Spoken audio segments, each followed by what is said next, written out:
Can you believe what you have been seeing on CNN today, ladies and gentlemen? Can you believe it? Supposedly, a CNN reporter found Osama bin Laden, took a television camera crew with him, went into Osama bin Laden's hideout, interviewed him and his top leadership, his top lieutenants and colonels and generals in their hideout. This is a CNN reporter with a camera crew. And he came out and told everybody, within 3 weeks, Osama bin Laden is going to attack the United States and Israel. Now, don't you think that's kind of strange, folks?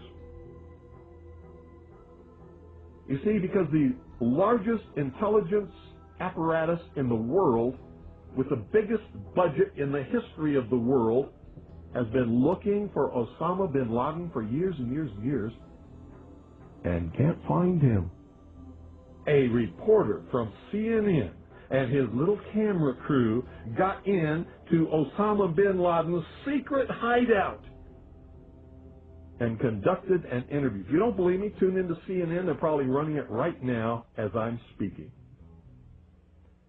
And if you believe it, you are one of the stupidest jerks that ever lived on the face of this earth. And whatever is going to happen that they're going to blame on Osama bin Laden, don't you even believe it. When in hell are all you people going to wake up?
An examination of the building's steel beams and columns could have shown whether explosives had been used to slice them, but virtually all of the steel was removed before it could be properly investigated, then put on ships to Asia to be melted down.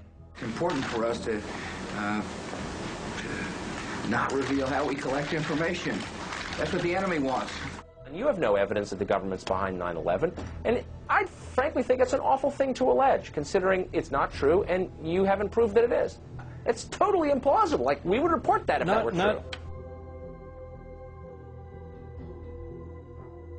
Because these guys own our government. They print our money, and they own not only the government, but they own you. You are their property.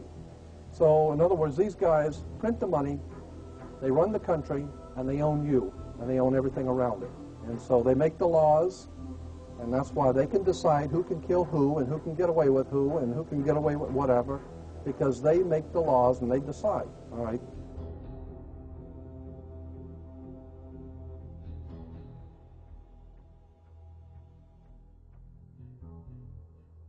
On that day, what did the president say to you?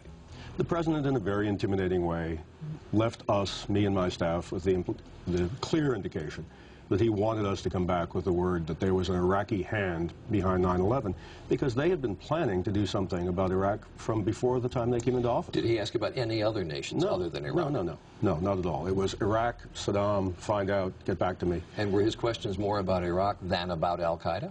Absolutely. Absolutely. He didn't ask me about al-Qaeda. And we said, but Iraq had nothing to do with this. And that didn't seem to make much difference.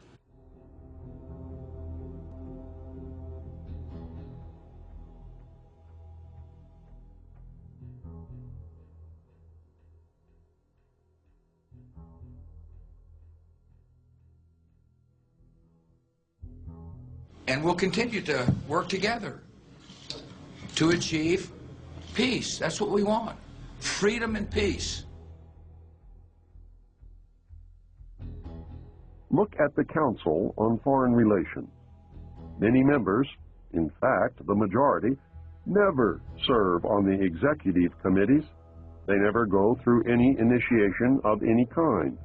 They are, in fact, the power base and are used to gain a consensus of opinion. The majority are not really members, but are made to feel as if they are. In reality, they are being used and are unwilling or unable to understand.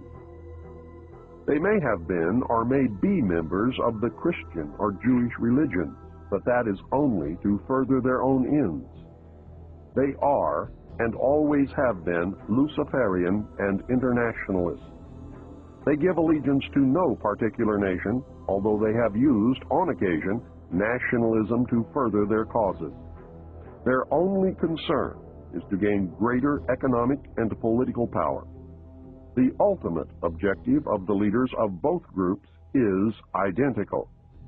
They are determined to win for themselves undisputed control of the wealth, natural resources, and manpower of the entire planet. They intend to turn the world into their conception of a Luciferian totalitarian socialist state. In the process, they will eliminate all Christians, Jews, and atheists. You have just learned one, but only one, of the great mysteries. The people who are running this country from behind the scenes do not care a thing about Americans or bloodshed anywhere.